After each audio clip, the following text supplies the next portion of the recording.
अरे लालू जी, तुम यहां से हार गए पाटलिपुत्रा से, क्या तुमने भी कुछ पैसे लेकर हारे थे क्या बीजेपी से? बताओ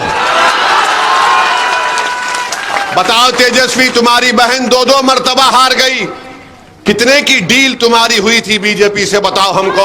अगर आज भी तुम सीट हारोगे, तुम मेरी बात को लिख के रख लो, ये अपने वीडियो में महफूज रख लो, ये नहीं रोक पाएंगे बीजेपी को।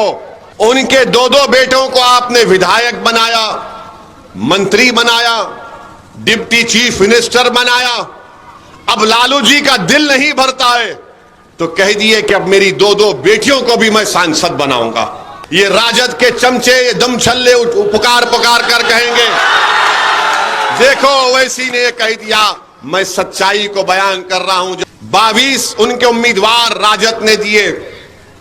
अगर आप माले को मिला लेंगे और फिर आप सीपीआई को मिला लेंगे, मल्ला की वीआईपी पार्टी को मिला लेंगे, तो 32 उम्मीदवार में सिर्फ 2 मुसलमान हैं और 17% आबादी मुसलमानों की बिहार में है।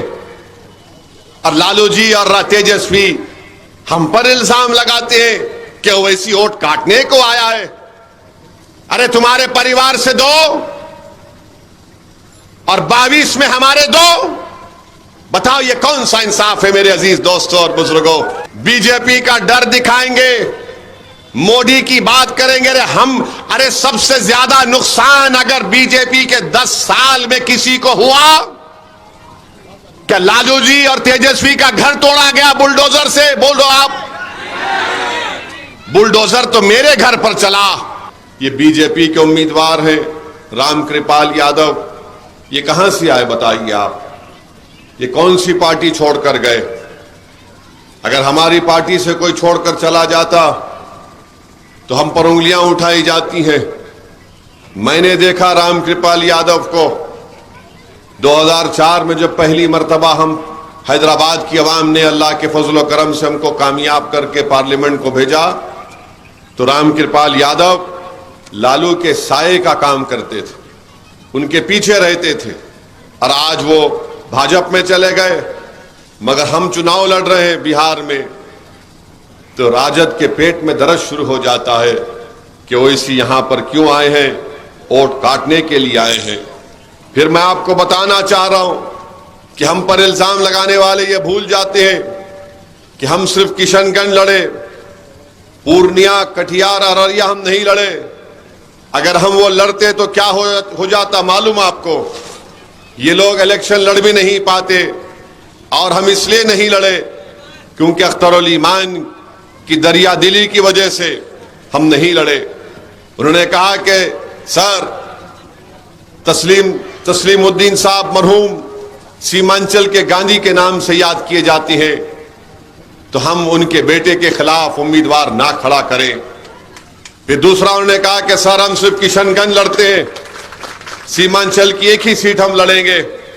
मैं कहता रहा, मगर मुझे अपने प्रदेश के सदर की बात को मानना पड़ा।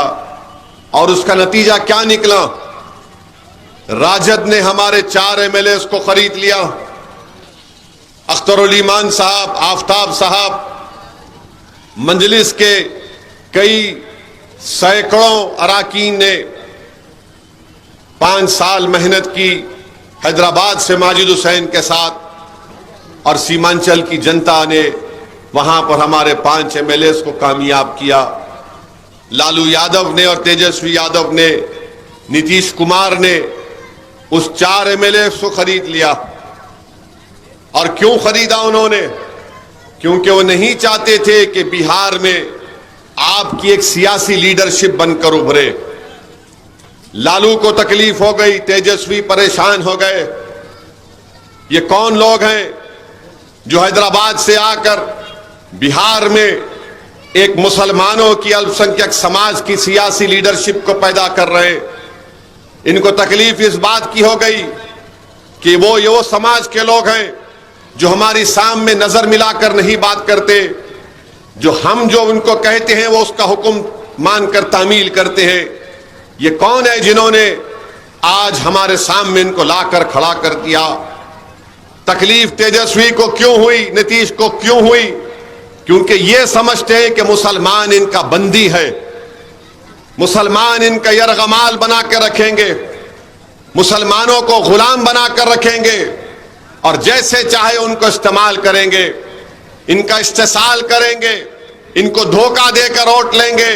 मगर मजलिस जब बिहार में आई तो हमने इन तमाम से कहा कि अब हम तुम्हारे मोहताज नहीं रहेंगे, अब हम तुम्हारी गुलामी नहीं करेंगे, बल्कि हम अपने वोटों से अपनी पार्टी के उम्मीदवारों को कामयाब करके हम अपने मुस्तकबिल के फैसले हम खुद करेंगे। तो ये बात किसी को पसंद नहीं आई। बीजेपी परेशान हो गई कि आखिर कौन लोग हैं ये जिसका हम डर दिखाते थे, आज वो जमहूरियत को मजबूत कर रहे हैं। तो मेरे अजीज दोस्तों और बुजुर्गों, हमारे 4 एमएलए खरीद लिए, दिल नहीं भरा तेजस्वी का और उनके बाप का। तो जिस दिन मतदान था किशनगंज का, उस दिन लालू यादव जो अब ज़ईफी में आ चुके हैं, उन्होंने एक वीडियो बनाकर कहा कि अख्तरुल ईमान को वोट मत दो, कांग्रेस का साथ दे दो, तुम्हारे वोट काटने के लिए ओवैसी आया है। अरे लालू जी, तुम यहां से हार गए पाटलिपुत्रा से, क्या तुमने भी कुछ पैसे लेकर हारे थे क्या बीजेपी से? बताओ बताओ तेजस्वी, तुम्हारी बहन 2-2 मर्तबा हार गई, कितने की डील तुम्हारी हुई थी बीजेपी से? बताओ हमको।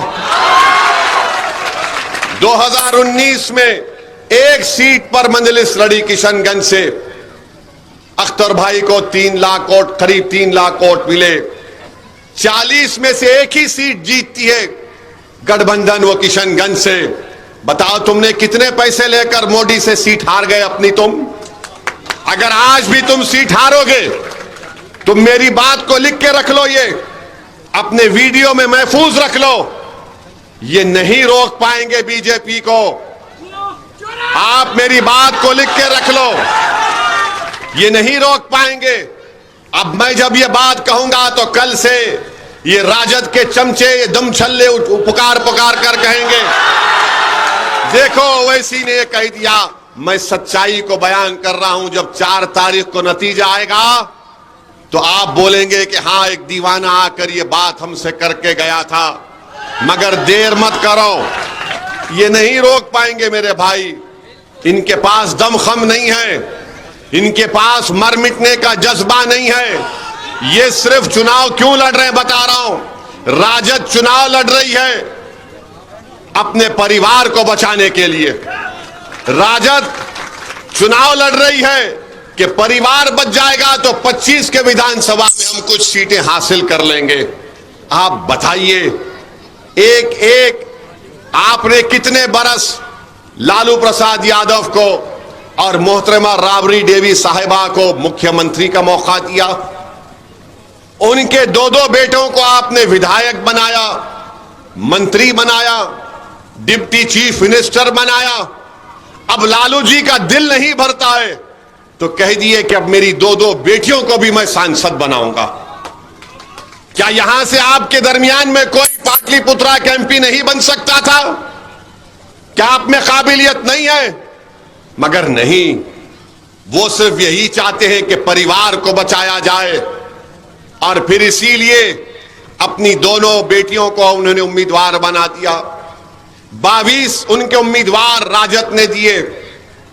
अगर आप माले को मिला लेंगे और फिर आप सीपीआई को मिला लेंगे, मल्ला की वीआईपी पार्टी को मिला लेंगे तो 32 उम्मीदवार में सिर्फ 2 मुसलमान हैं और 17% आबादी मुसलमानों की बिहार में है। और लालू जी और तेजस्वी हम पर इल्जाम लगाते हैं कि ओवैसी वोट काटने को आया है। अरे तुम्हारे परिवार से 2 और 22 में हमारे 2। बताओ ये कौन सा इंसाफ है मेरे अजीज दोस्तों और बुजुर्गों? यह आपको सोचना है। मैं आपसे कह रहा हूं, ये सिर्फ आपका वोट हासिल करना चाहते हैं। ये आपको सम्मान नहीं देंगे, ये आपको आपका जायज मुकाम नहीं देंगे।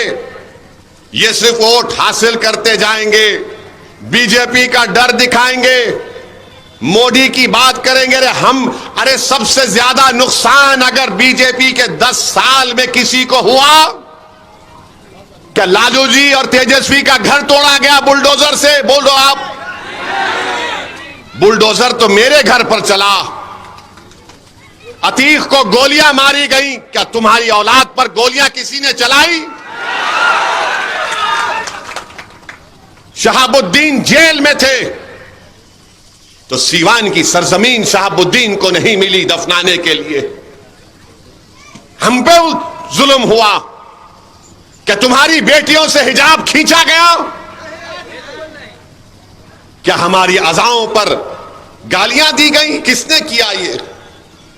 100 साल का मदरसा बिहार का जला दिया गया। बताओ आप कौन है deputy chief minister? Tejashwi Yadav है। अरे तुमको अगर इतना वोट की फिक्र थी तो तुम जाते उस जले हुए मदरसे का मायना करते। तुम नहीं गए। सीवान का एक 7 साल का बच्चा, उसकी मां पुकारते रही कि मेरा बेटा 7 साल का है।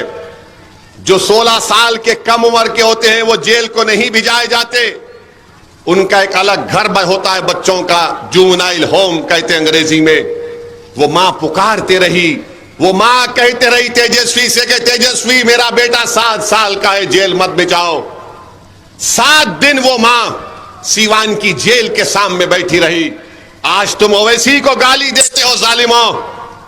अगर तुम्हारी औलाद पर कुछ हो जाएगा तो तुम सारा बिहार आसमान पर उठा लेते हो कि हमको जेल में डाल रहे हैं। तेजस्वी कहते हैं, लालू कहते हैं मेरे परिवार को जेल में डालेंगे। तुम्हारा परिवार को जेल में डालने की बात तो जेल होगी, और मेरा बेटा जो 7 साल का 7 दिन जेल में था उसकी तकलीफ नहीं होगी। तेजस्वी बोलो, तुम डिप्टी चीफ मिनिस्टर थे, तुमने क्या किया? तुमने हमारे 4 जर खरीद गुलामों को तुमने खरीद लिया, जमीर फरोशों को। उन्होंने जमीर बेचा और तुमने उनको खरीद लिया। और एक ऐसा एमएलए है हमारा जिसको इन्होंने खरीदा, कितने में उसको मालूम हुआ कि उसको 70 लाख या 1 करोड़ रुपया दिया गया।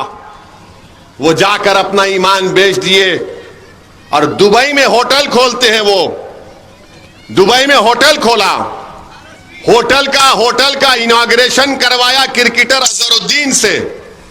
और आपको मालूम होटल का नाम क्या रखा उसने? हैदराबाद बिरयानी हाउस।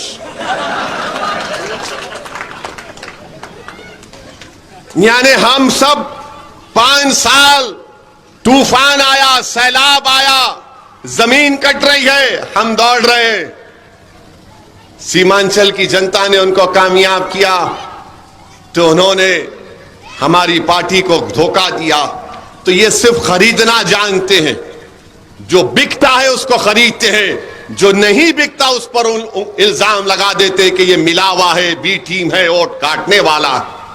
तुम जितने इल्जाम लगाते लगा लो, मुझे उसकी फिक्र नहीं है, क्योंकि जब हम सब दोबारा जिंदा किए जाएंगे उस वक्त ये जो इल्जाम लगाने वाले हैं, तुम तैयार रहना, अल्लाह के दरबार में तुमको जवाब देना पड़ेगा। जब मुझे कोई फिक्र नहीं है, अल्हम्दुलिल्लाह मुझे कोई फिक्र थी ना रहेगी। तुम्हारे झूठे इल्जामात की मैं परवाह भी नहीं करता। बल्कि सुनो राजद और कांग्रेस के लोगों, तुम्हारी झूठ को मैं अपनी जूती पर भी नहीं रखता हूं। तुम सिर्फ झूठ बोल सकते हो। मेरे अजीज दोस्तों और बुजुर्गों, इसीलिए हम आपसे कह रहे हैं कि अपनी ताकत दिखाइए। हमने यहां पर फारूक रजा को हमारा उम्मीदवार बनाया तो लालू परिवार पाटलिपुत्रा के गांव गांव फिर रहा है भीख मांगते हुए कि हमको वोट दे दो, मजलिस को वोट मत दो। अगर हम उम्मीदवार नहीं देते तो क्या लालू का परिवार फिरता गांव में? मगर क्योंकि यहां से हमने एक शेर को उतारा तो शेर के डर से सब भाग रहे हैं। इनको डर इस बात का है, अगर यहां से फारूक रजा आगे बढ़ जाएगा, यहां की जनता में सियासी क़ियादत का पैगाम पहुंचा देगा जो होगा, तो तेजस्वी को इस बात का डर है कि अगर इस चुनाव में नहीं रोक पाए तो विधानसभा में ये तो हमारी गिल्ली को उड़ा देंगे, हम उड़ाएंगे तुम्हारी गिल्ली को इंशाअल्लाह। तुम ये समझ रहे हो कि हम सिर्फ ये पार्लियामेंट का चुनाव लड़के चले जाएंगे, पाटलिपुत्रा से नहीं जाएंगे। लिख के रख लो तेजस्वी और तुम्हारा परिवार, जब विधानसभा का चुनाव आएगा तो यहां पर जितने विधानसभा हैं वहां से मजलिस अपना प्रत्याशी उम्मीदवार को खड़ा करेगी और ओवैसी खुद आएगा प्रचार करने के लिए, जैसा आज मैं आया हूं। मेरे अजीज दोस्तों और बुजुर्गों, हम आपसे फिर से अपील कर रहे हैं कि वोट एक अमानत है और इस अमानत को सही इस्तेमाल करिए। YouTube पर सब्सक्राइब और Facebook पर लाइक जरूर करें।